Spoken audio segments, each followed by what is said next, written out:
Culto doméstico, ouça a palavra de Deus e seja transformado pelo seu poder.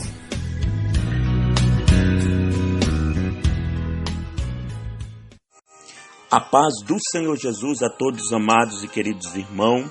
Estamos chegando mais uma vez nesta manhã para celebrarmos ao Senhor Deus mais um culto doméstico para a glória do seu nome. Nós vamos iniciar com oração nesta manhã. Soberano e amado Deus, Pai de nosso amado e Salvador Cristo Jesus. Aleluia, graças nós te damos, Senhor, te rendemos louvor e adoração. Deus, recebe a nossa gratidão, o nosso louvor e a nossa adoração. Aleluia, e glorifica teu nome na nossa vida. Pai querido, te apresento as pessoas, meu Pai amado, que estão enfermas, Senhor.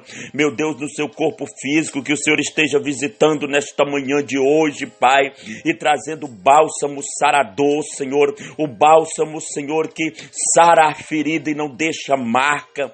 Em nome de Jesus Cristo, meu Pai, repreende esta enfermidade, onde quer que esteja alojada, Senhor, em nome de Jesus.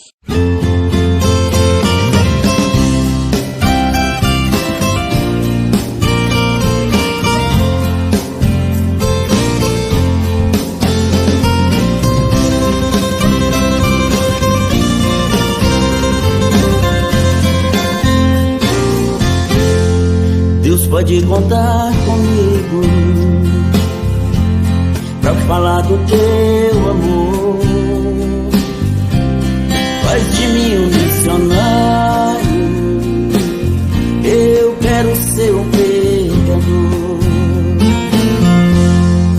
Deus pode contar comigo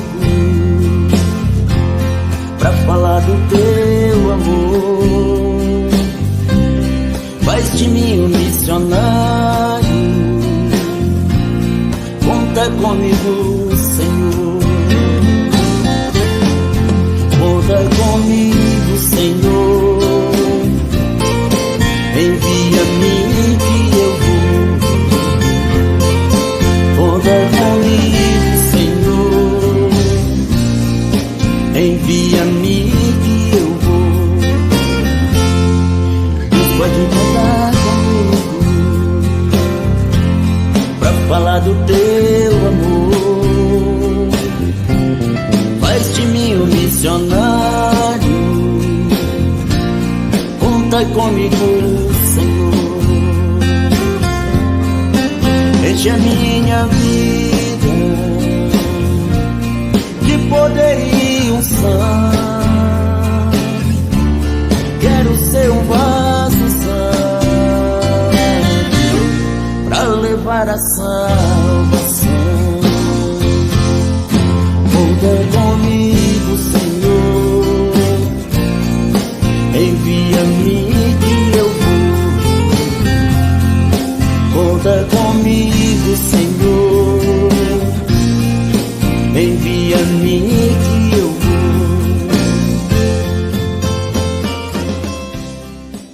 O tema do nosso culto doméstico nesta manhã é os falsos profetas. Os falsos profetas.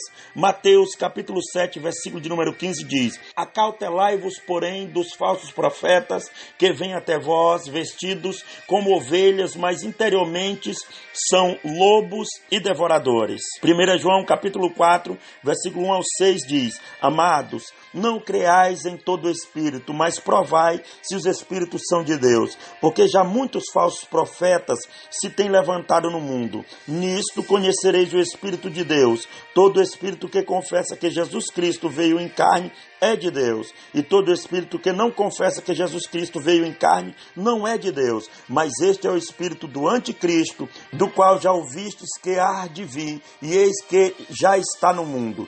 Filhinhos, sois de Deus, e já o tendes vencido, porque maior é o que está em vós do que o que está no mundo. Do mundo são, por isso falam do mundo, e o mundo os ouve. Nós somos de Deus.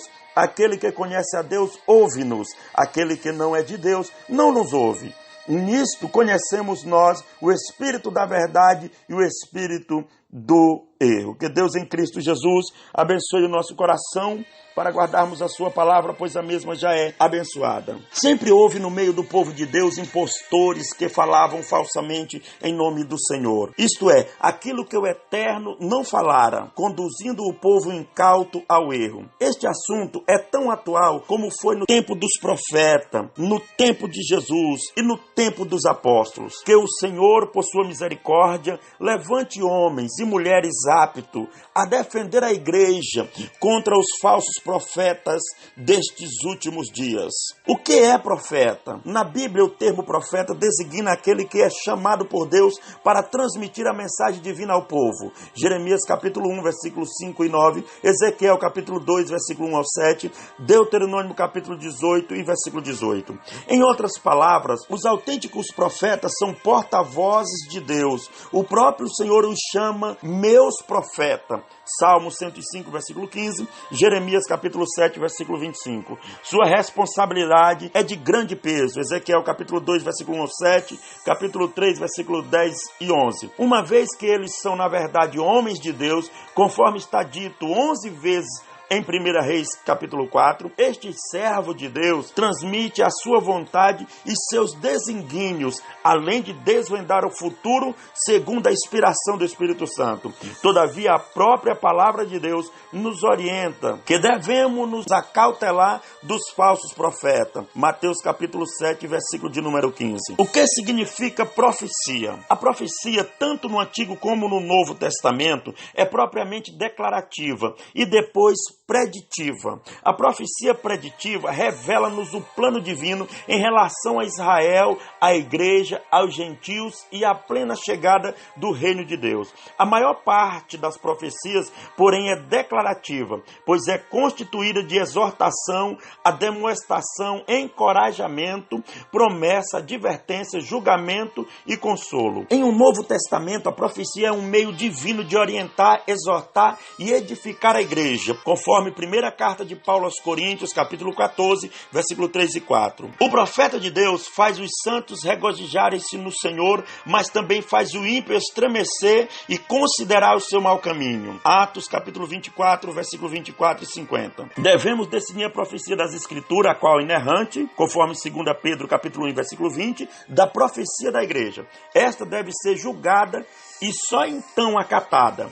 Primeira carta de Paulo, capítulo 14, versículo 29. A falsa profecia. Atualmente, observamos diversas pessoas correndo de igreja em igreja em busca de profecias e de revelações. Tais crentes, na verdade, querem resposta para seus problemas pessoais. 2 Timóteo, capítulo 4, versículo 3. O propósito divino da profecia é consolar, exortar e edificar. Qualquer profecia que fuja a este propósito não procede de Deus e jamais se cumprirá. Deuteronômio capítulo 18, versículo de número 22. A profecia na igreja necessita ser julgada, conforme primeira carta de Paulo aos Coríntios, capítulo 14, versículo 29. Mas quais os parâmetros para o seu julgamento? A resposta é a própria palavra de Deus, que é o nosso modelo áureo e referência plena de fé. O guia da nossa vida, do nosso culto ao Senhor e do nosso desempenho no seu trabalho. 2 Timóteo capítulo 3, versículo 16 e 17. Qualquer profecia na igreja que entre em conflito com os ensinamentos e doutrinas bíblicas não pode vir de Deus. Os falsos mestres e profetas, como nos tempos do Antigo Testamento, enganam o povo porque são emissários do diabo. João capítulo 8, versículo 44. Todavia, a Bíblia declara: nenhuma mentira vem da verdade. 1 João capítulo 2, versículo 21.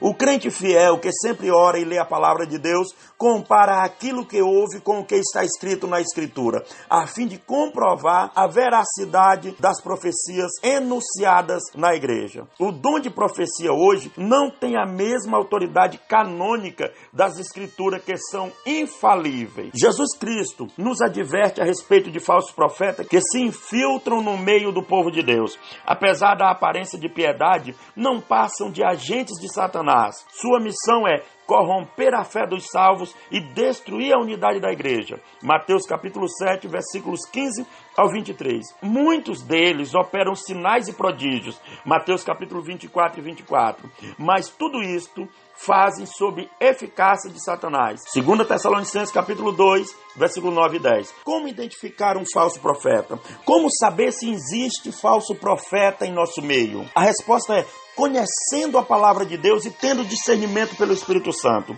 Além disso, seus frutos são uma irrefutável evidência de sua mentira e falsidade. Gálatas capítulo 5, versículo 22 e 23. A árvore mar não pode dar frutos bons. As profecias devem ser julgadas de acordo com as orientações expostas na Bíblia e os profetas pelos seus frutos. Uma característica dos falsos mestres é ensinar o que as pessoas querem ouvir, independentemente se estão erradas ou não. Jeremias capítulo 5, versículo 31, 1 Reis capítulo 22, versículo 12 ao 14. Deus age de forma diferente para conosco. Ele fala não o que gostamos de ouvir, mas o que precisamos ouvir, e corrige-nos sempre quando estamos errados, porque nos ama. Carta aos Hebreus capítulo 12, versículo 4 ao 13. Desde o princípio o ser humano luta para adquirir e acumular riquezas, geralmente de modo ilícito. Atualmente, esta busca tornou-se uma alucinação. A crise econômica mundial, o anseio por manter-se a salvo da miséria, o incentivo da mídia por um consumismo cada vez mais exacerbado e as incertezas do amanhã formam um ambiente ideal para o surgimento de falsas doutrinas e profecias.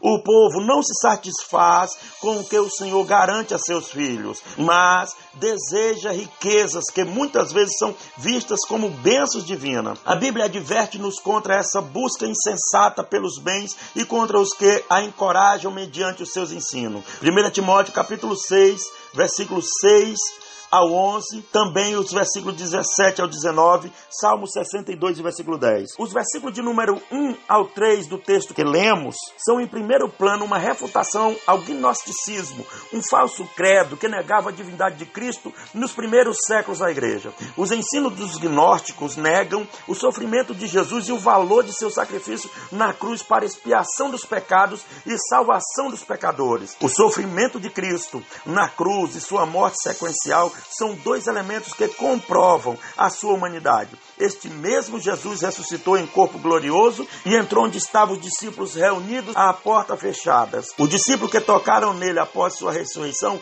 viram-no ser assunto aos céus, e os anjos que ali estavam afirmaram que o Senhor, que ascendera aos céus, de lá voltará. Hoje, muitos falsos profetas tentam afastar a igreja do seu alvo descrito nas Escrituras, mediante a pregação de um evangelho fácil, sem renúncia, sem compromisso, sem santidade. Um evangelho que apregou apenas o apego pelos bens materiais. Assim como um marketing empresarial, tal evangelho emprega a mídia audiovisual como o objetivo de manipular as emoções do homem. Os ensinos falsos consistem geralmente na busca do ser humano pela prosperidade e no menosprezo da glória de Cristo. Deus sempre advertiu seus servos contra os falsos profetas. Portanto, devemos estar prevenidos contra todo e qualquer ensino ou profecia que não esteja em consonância com a palavra de Deus, sabendo que o fim desses promotores da maldade que intentam desviar o povo de Deus é perecer em sua própria corrupção.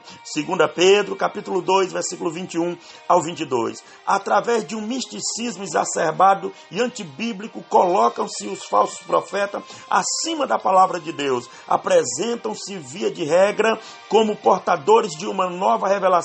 Só existe uma maneira de se combater os falsos profetas: confrontá-los com a palavra de Deus. João começa com a declaração de que existe falsos profetas, bem como profetas verdadeiros, e com a ordem aos cristãos para que façam uma distinção entre eles. Ao mesmo tempo, ele indica qual o ponto importante em fazer essa distinção. Não é se o fenômeno sobrenatural está presente, pois o diabo também pode realizar milagres. É uma questão de definir definir a fonte da inspiração do profeta. Se for Deus, nesse caso, o profeta é verdadeiro. Se não é Deus, então ele não deve merecer crédito, nem ser seguido, independentemente de quão grande seja a sua sabedoria ou de quanto impacto sua atividade provoque.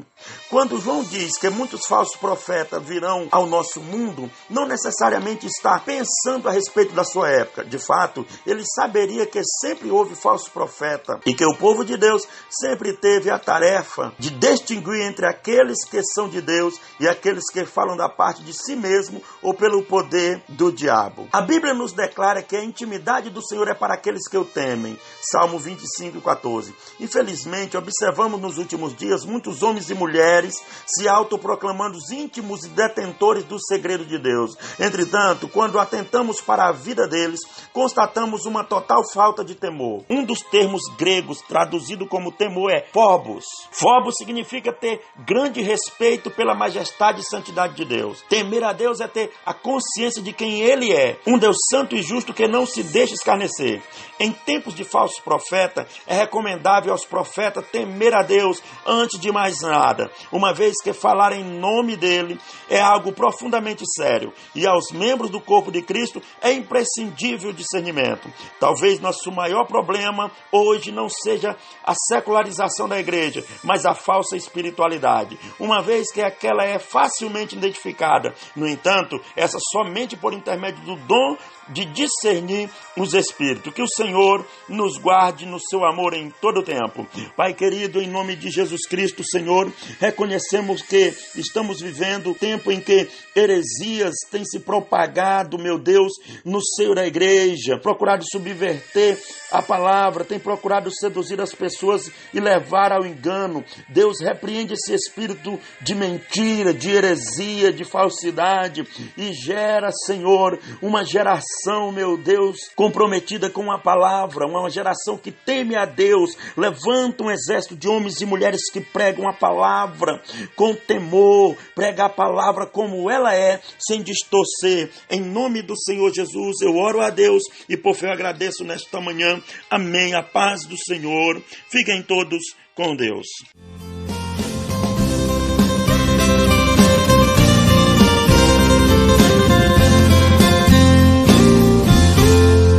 Deus pode contar comigo